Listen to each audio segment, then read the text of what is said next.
Hello, good morning. Hello, good morning.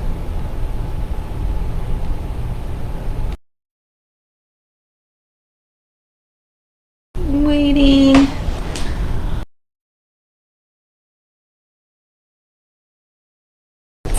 Alright. Okay, you guys. Gonna get into a quick morning message. I hope everybody had some good sleeps. I had told you we're gonna get right into things just because the next topics that we are covering are kind of all over the place. They include a lot of different things. And they're a little intense as well. So I do want to run through them. It might take us some time, but I did make some good headway on the transcriptions. So why not get started? Let's go ahead and start out with a morning message. In the name of Allah, most gracious, most merciful. All right.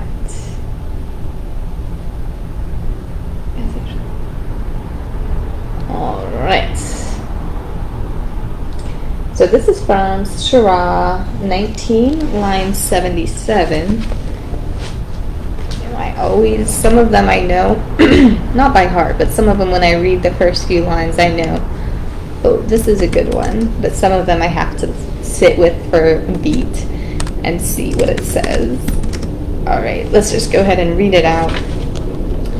Hast thou seen the sort of man who rejects our signs, yet says, I shall certainly be given wealth and children? Okay. This one does not really include too much context either. It's kind of just plopped in the middle of the surah, really towards the end of the surah. But this surah is actually titled Mary. This is the name of this one.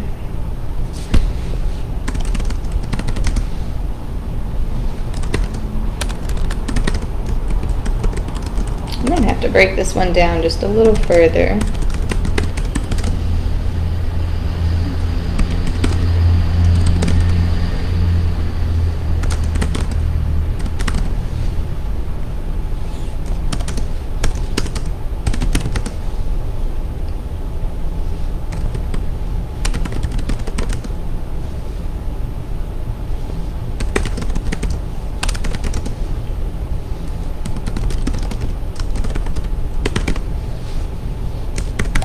Okay, so with this one, I will just go ahead and see if I have a little bit of context to go off of.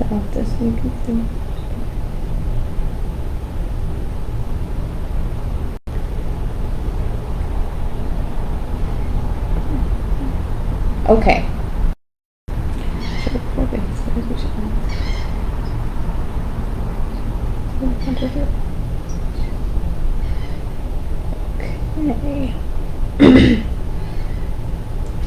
So I was going to say, those who may be, I don't want to use the word ignorant, but those who are maybe unbothered by taking up contract with Allah, and the reason why I use that is because it's in the next line here.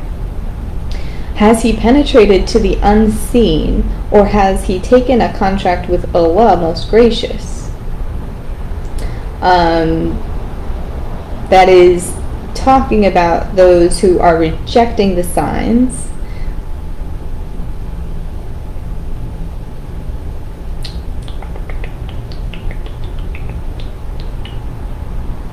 And it's saying, hast thou seen the sort of man who rejects our signs?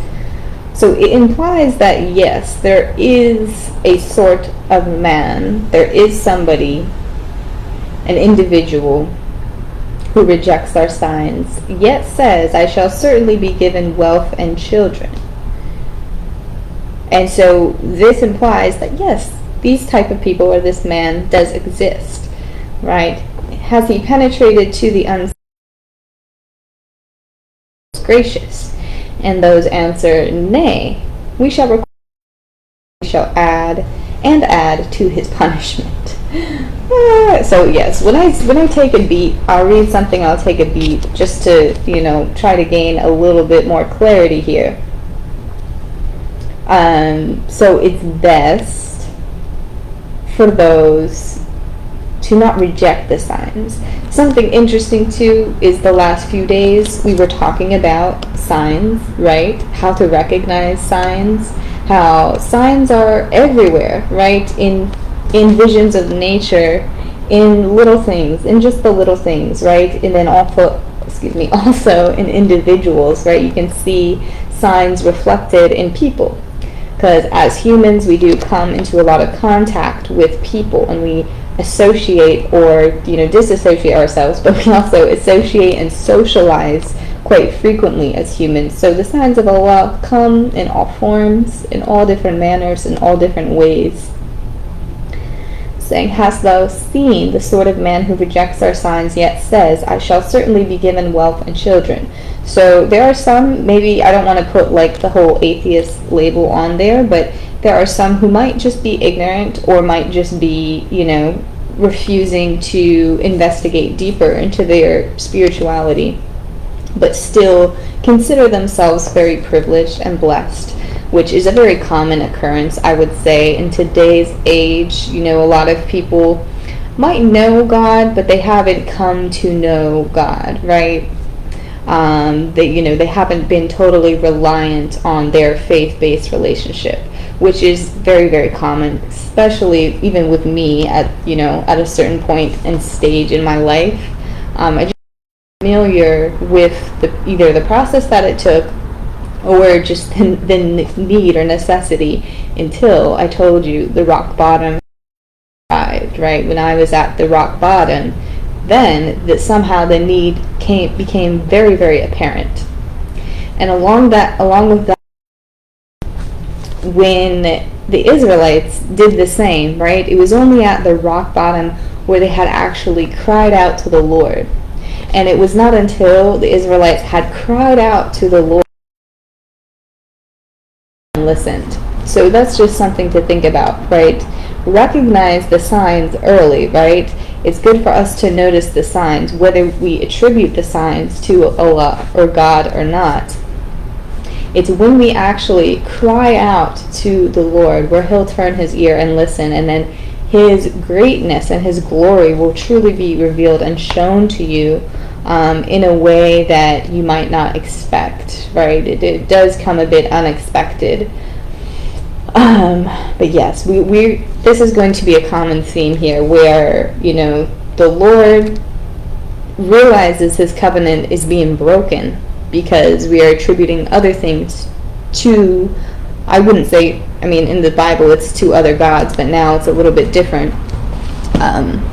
We're attributing just, things to other things, whether they be idols or gods or not. But anyways, it's when the Israelites cry out to the Lord. So the Lord is ignoring the Israelites because their covenant has been broken.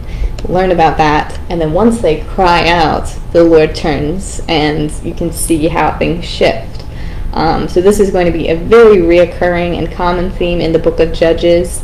The book of Judges covers a lot of different stories and a lot of different narratives and a large time span, all in one book that's about the same length as the previous book, Joshua. So we're going to get into it, and it might be a little bit hard to follow.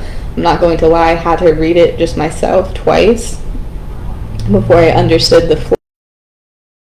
I can do my best to explain it, but it's going to be a little bit extra. Each story is going to be a little extra.